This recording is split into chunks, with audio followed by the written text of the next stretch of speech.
Have you ever seen a woman in a hand-woven skirt? Balancing a basket of fruit on her head while scrolling TikTok, in Angola tradition and modernity don't clash, they dance. This isn't the Africa you've seen in brochures or breaking news. This is something deeper. A land where monuments crumble with history, where legends still ride the wind, and where silence in the mountains feels holy. Most travelers skip Angola. Maybe because it's not packaged neatly for tourism. Maybe because it doesn't shout for attention. But what no one expected was this: a place where beauty is strength, where food is memory, where every ruin breathes, and where stories aren't told, they're sung, carved, and passed in whispers. This is Angola, a living mosaic of fire, grace, and stillness. And today, we're not just passing through, we're listening. Welcome to the global trail where we blaze paths across our world. And right now, all paths lead to Angola. What comes to mind when you think of Angola? For many, the answer is silence. Not because there's nothing here, but because no one ever told the story right. While nearby destinations soak up the spotlight, Angola remains a shadow, vast, complex, and quietly magnificent. It's the kind of place where history doesn't sit in museums.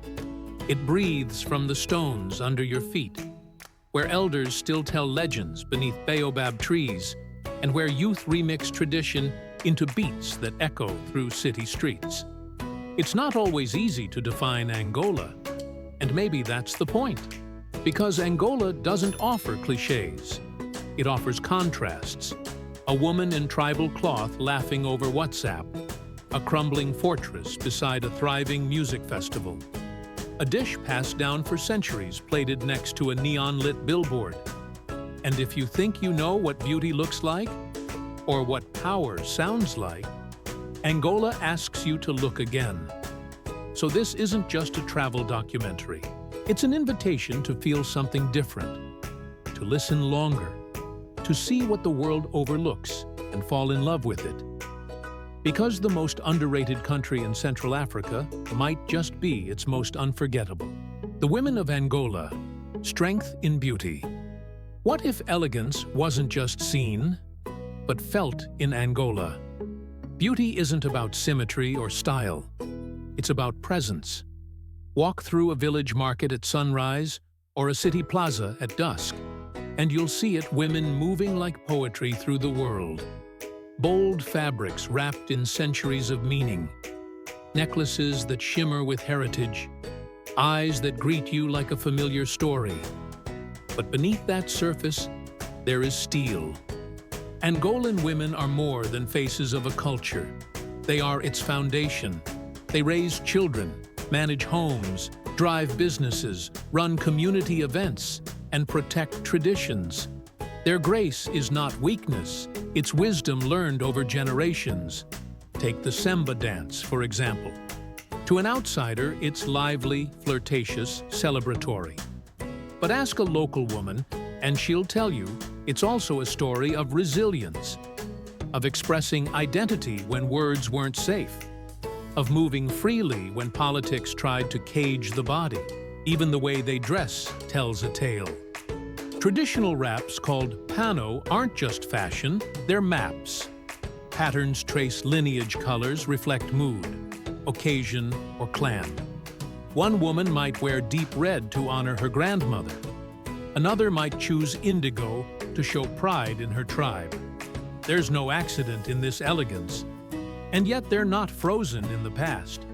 Today's Angolan women switch between styles and roles with ease. They cook muamba de galinha by hand and negotiate contracts over video call. They wear ancestral beads and know how to build brands on Instagram.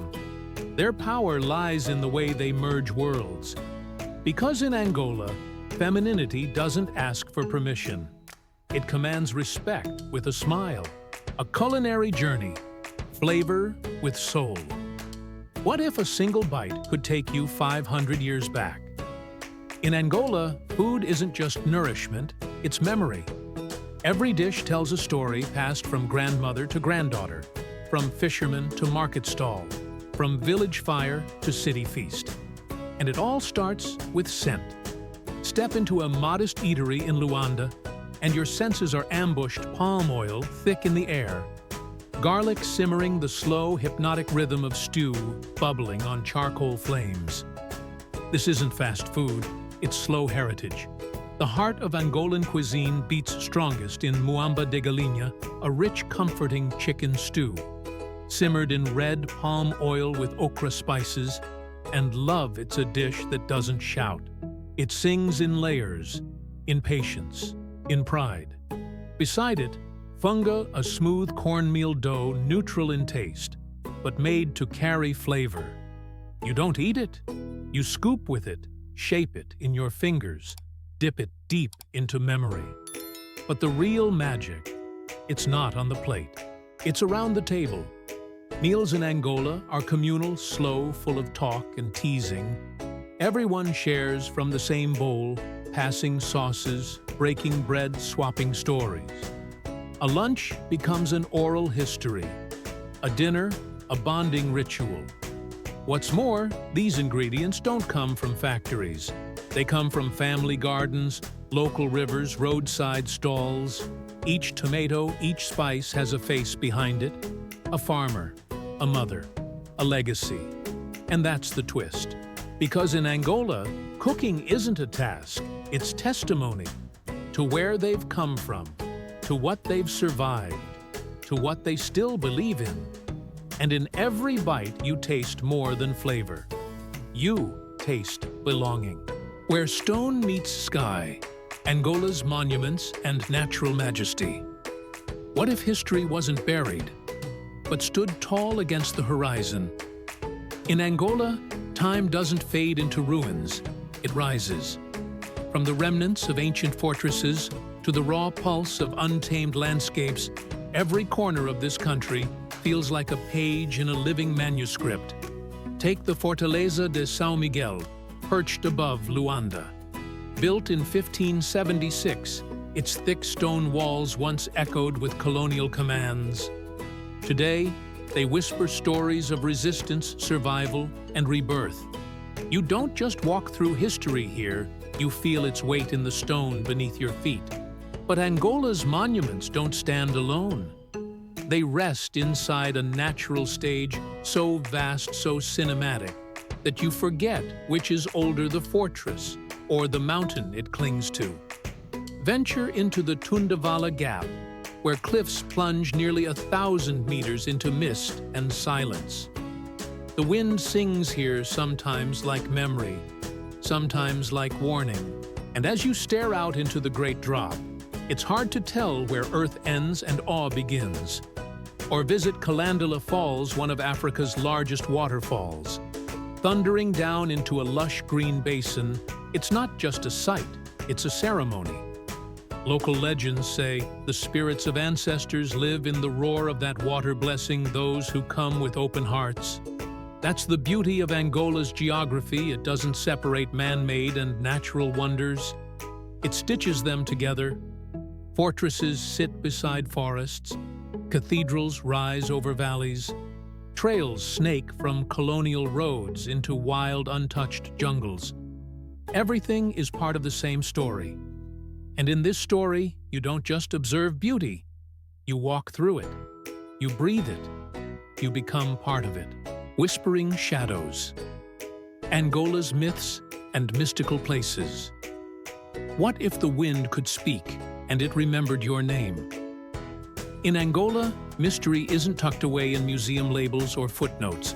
It lives out in the open, on hills that hum at dusk, in valleys veiled in mist, in villages where stories travel faster than the news. Here, folklore isn't fantasy, it's foundation. Travelers speak of the Pedra de Feitiço, the witch's rock, an unassuming stone said to hold ancient magic. Locals believe it listens, that if you whisper your troubles to it, the land may answer, softly in dreams. In the highlands, elders still tell of spirit lakes where no one dares fish, not out of fear, but respect. These waters are said to be watched over by ancestral guardians who bless or warn those who approach with the wrong energy.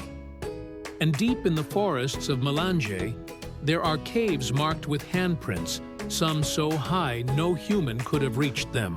That was the work of the giants, one old man says, eyes twinkling.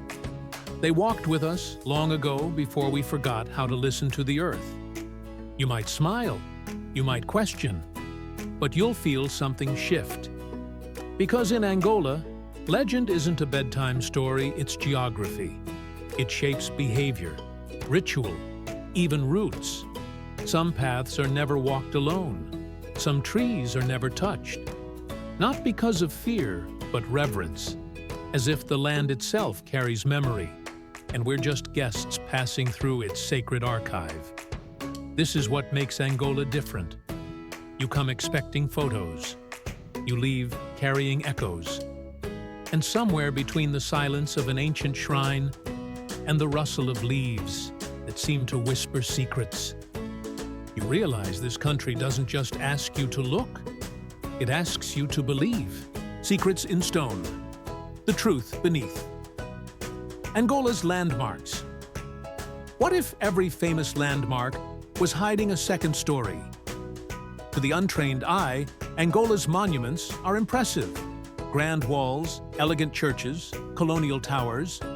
But for those who pause, look closer, and ask the right questions, something else begins to surface. Take the fortress of São Miguel again. Built by the Portuguese in the 16th century, it's often admired for its cannons, its tiles, its sweeping view of Luanda. But few know that its foundations rest on sacred Mbundu land, a place where elders once gathered under moonlight to make decisions for the community. The stone may be colonial, but the soil remembers older roots. Then, there's the Church of Nossa Senhora do Populo in Benguela, one of the oldest churches in Angola. Look past the worn pews and faded frescoes, and you'll find carvings in the back altar. Not Christian symbols, but ancient tribal patterns. Scholars believe local artisans secretly etched their beliefs into the wood-weaving faiths together when they weren't allowed to stand side by side. And in Kazenga, a simple public square holds a strange echo. Locals say if you clap your hands in the right corner, the sound bounces back louder than it should. Scientists call it acoustics. Elders call it a memory, a place where drums were once played to summon strength during times of uprising. These are the stories guidebooks rarely mention. Not because they're unimportant, but because they require listening, not just looking. Angola doesn't hide its secrets. It guards them. In symbols, in sound, in soil. And once you see beneath the surface, you'll realize the monuments weren't just built by hands. They were carved with intention and with soul. The trail less traveled. Angola in motion. What if your next great adventure had no map? Angola doesn't serve adventure on a platter. It makes you earn it. And maybe that's what makes it unforgettable. Here, hiking isn't just exercise, it's revelation. One moment, you're on a dusty trail winding past stone ruins. The next, you're scaling cliffs at Serra da Leba, where hairpin turns snake through mountains like brush strokes from an impatient god. Stand at the edge of a plateau, and the world opens. Red earth stretches beneath turquoise sky. Silence presses in thick sacred. The kind of silence that makes your heart beat louder just to fill the space. But Angola's adventures aren't about adrenaline. They're about intimacy. Take a canoe through the Kwanza River gliding past fishing villages where time slows. Or wander through the Iona National Park, where oryx and cheetahs move like ghosts across the savannah. No fences, no crowds, just presence, wild, raw, honest. You won't find zip lines or zip tours here. you'll find sweat, windburn, and wonder. Because adventure in Angola is about surrender to the terrain, the unknown, the story the land wants to tell you if you listen with your feet. Local guides don't just point directions. They share legends, warnings, blessings. A twisted route becomes a tale, a rock, a remembrance, a tree, a trail marker only they understand. And in these moments, as your breath catches under a sky too vast to hold, you realize something. This isn't just a hike, it's a homecoming. Not to where you're from, but to something deeper. To where your curiosity meets courage. So what is Angola? It's not a postcard, it's not a checklist. It's a living mosaic of women who carry strength like sunlight of meals, that feed more than hunger of monuments that pulse with unspoken memory. It's a land where mystery isn't hidden, it's honored. Where stories aren't told, they're lived. And where every path, every flavor, every silence invites you not just to see, but to feel. Most travelers will never come here, but maybe that's the secret. Angola doesn't chase the spotlight. It stands still waiting for those willing to look beyond the obvious. Those who believe that adventure isn't about escape, but about return. Return to rhythm, to respect, to something ancient we all carry inside us, even when we forget it. This isn't a country you visit. It's a country that visits you long after you've left. So whether you're a wanderer, a seeker, or someone simply looking for something real, Angola says welcome, not to a destination, but to a new way of seeing the world. Thanks for journeying with the Global Trail. If Angola moved you even just a little, we want to hear it. Drop a comment below and tell us which moment, legend, or place from this journey stayed with you the longest. Would you blaze this trail with us? Type adventure below if Angola just made your list. And if you haven't yet hit subscribe, because while this trail ends, the next one is already waiting. We'll see you on the next path.